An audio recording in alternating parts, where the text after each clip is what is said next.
Here's the truth. The first 24 hours after deleting every social media app from my phone felt like withdrawal. Real withdrawal. I kept unlocking a phone that suddenly had nothing to offer. No notifications. No messages. No scrolling. No escape. And I didn't realize how dependent I had become until everything was gone. For 7 days, I quit social media completely. No Instagram. No TikTok. No YouTube. No Snapchat. No endless reels or doom scrolling. And what it did to my brain was honestly shocking. Let me tell you exactly what happened. Day 1 began with something psychologists call phantom checking. I kept tapping my phone, even though there was nothing to check. It was instinct, not intention. Muscle memory. Dopamine memory. Every time my hand reached for my phone, it felt like catching myself in a lie I didn't know I was telling. Boredom hit fast. Hard. Aggressive. Without scrolling, I didn't know what to do with silence. I'd stand in the kitchen waiting for my coffee and feel this weird itch, like I needed content to exist. And that's when it hit me. I had trained my brain to fear stillness. Social media wasn't entertainment anymore. It was a crutch. On day 2, the withdrawal got louder. My attention span felt broken. I'd start one task, then immediately crave another hit of stimulation. I walked around my house like something was missing, and it was. My entire reward system. For years, I used micro-dopamine spikes to fill the smallest empty spaces in my day. Waiting in line. Scroll. Sitting on the couch. Scroll. 2 seconds of silence. Scroll. Without that constant drip of quick, meaningless pleasure, everything felt flat and uncomfortable. But then something new happened. I started to notice the world again. And I don't mean in a poetic way. I literally noticed things. The hum of my fridge. Distant traffic. The way sunlight hit the wall at 4 p.m. My brain wasn't drowning in noise for the first time in a very long time. By day 3, something strange happened.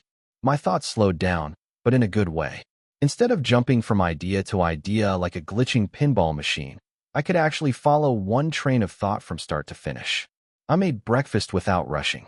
I took a walk without headphones, and I realized I hadn't looked at the sky in weeks. Not really looked.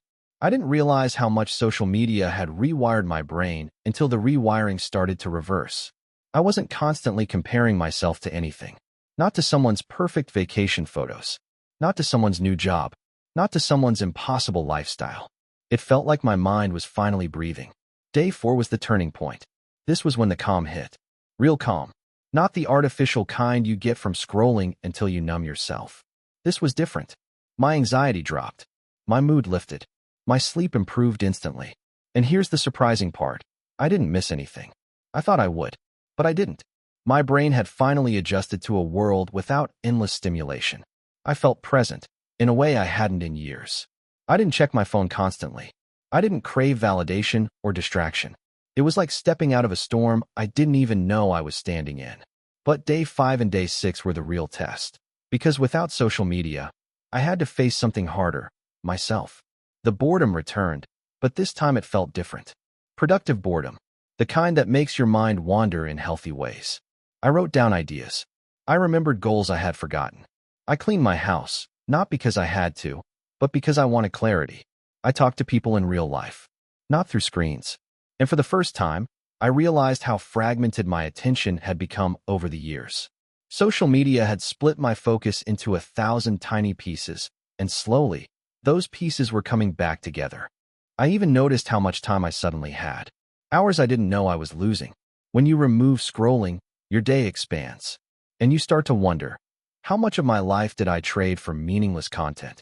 Then day 7 arrived. The final day. I expected to be relieved that the experiment was over. I expected to miss the apps. I expected to feel that familiar pull, that urge to reconnect with everything and everyone instantly. But I didn't. Instead, I felt something I hadn't felt since childhood: mental quiet. A calm mind. A focused mind. My mood was stable. My energy was higher. My creativity was alive again. I had notebooks full of ideas. I felt human again. Social media hadn't just taken my time. It had taken my clarity, my patience, my presence. And deleting it gave all those things back. When the experiment ended, I turned my phone on and looked at the empty spaces where the apps used to be.